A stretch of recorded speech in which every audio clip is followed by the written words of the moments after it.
Welcome back, ladies and gentlemen. Our Global Outlook segment is sponsored by Maury's monthly newsletter, Global Outlook. If you don't already have a subscription, you'd like to get a free copy, just log on to our website, theworldreport.org. Angola bans Islam and destroys mosques in an attempt to stem the rise of Islamic extremism. A new report shows that nearly half of the new HIV cases in Greece are self-inflicted so as to continue receiving government benefits coming to a town near you. That's got to be one of the most disturbing facts I've ever heard in my entire life, that the Greek people are so dependent on the government and their $700, $800, $900 a month checks that half of the new HIV cases, AIDS, people are giving to themselves so they can continue to collect a paycheck from the government. Have you ever heard of anything so disgusting? Yeah, in the Middle Ages, they cut off an arm in order to sell the arm so they could make some money and live. But this comes out of the darkest period in European history. But they can't do that now because of the Small Arms Treaty, correct? God, you know, that the comedic in you will never leave. You've become a very serious arbiter of information. Sorry to knock you off track like that. No, that's okay. No, well, look, Greece is very sad without going. They've had civil wars. They've been taken over by the military. They have all kind of chicanery going on. But you know, the worst part of it, they have no natural resources. They have to sell islands in the Mediterranean. They've sold. Oh, and they're giving them away. I know it. If you want an island in the Mediterranean, I think they still have a couple at a discount. I think one of left. the Saudi princes bought Yes. 20 islands for like 15 million, some ridiculously low number. And also, you know, the Acropolis and all the basic national landmarks of Greece, which anybody that studies Asian history, Greek mythology, you know, they venerate this.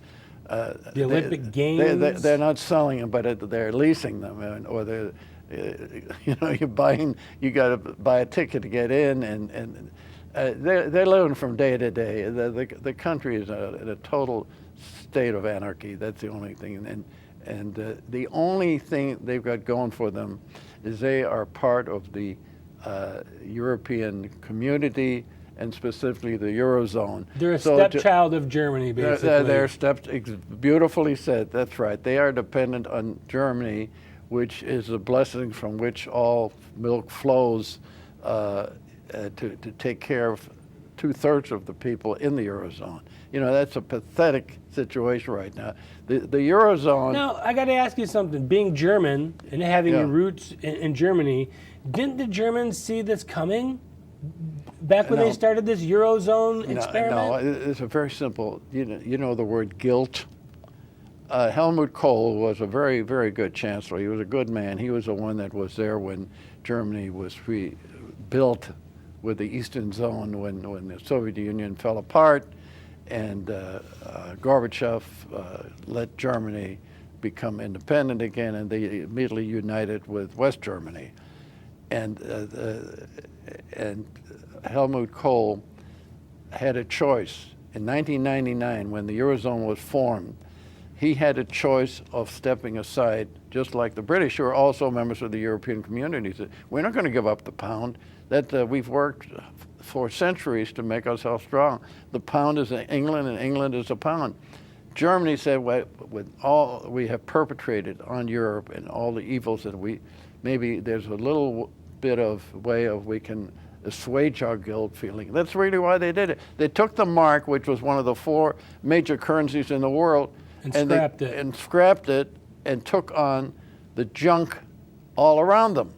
And now they have. So would you make the comparison of the similarity of the race baiters of today in America that continually use what happened in our great-great-great-grandfather's day against us, the same way the Germans feel guilty what their forefathers did? Well, yeah, but they really, this was current. They'll not, that stigma of genocide will never leave German history.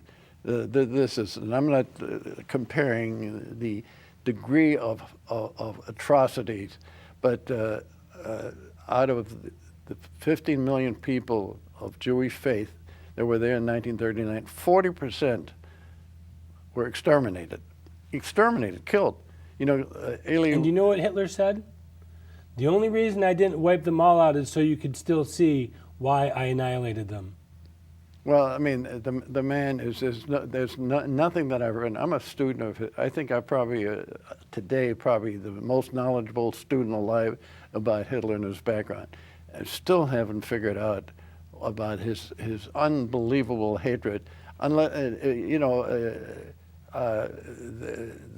if you are an evangelical Christian, you'll say that Jesus said, "I will not come back until my people call for me." That's written in the Bible, in the New Testament. Well, the devil wants all the Jews exterminated. So you can make a case, which is probably not a good case because most people don't believe this kind of stuff, and say Hitler was doing the work of the devil. But in a way that I don't know if that is a valid explanation, probably not, but he was so, because he was not an anti-Semite as a young man. That's the amazing part of it. The doctor that saved his grandmother, who had cancer, he venerated him. When the Nazis took over Austria, he not only got him out of there, but he got top dollar for his house. They were going to send him to a concentration camp. He sent his own Gestapo down there to beat up the local guys in Austria and rescue the guy, send him to Switzerland and say, "Get out of here, and I'll take care of him." And the guy who distributed his postcards was a Jewish guy. The flophouse that he stayed in Vienna was a Jew. His commanding officer who recommended him for an Iron Cross class, second class, was Jew. So his relationship with the Jewish people was pretty good. I mean, he wasn't exactly falling all over them, but he had a good something happened. I have my own ideas, but I don't. It happened when he was asked by the military to find an organization that they could use to take over the country eventually, because they didn't want to get their hands dirty by talking to blue-collar workers, even white-collar workers. And he heard a noise out of a beer hall, and suddenly he came in, and there were 5 people sitting around the table. He jumped on the table and spoke charismatically for an hour and a half. He had never made a speech in his whole life.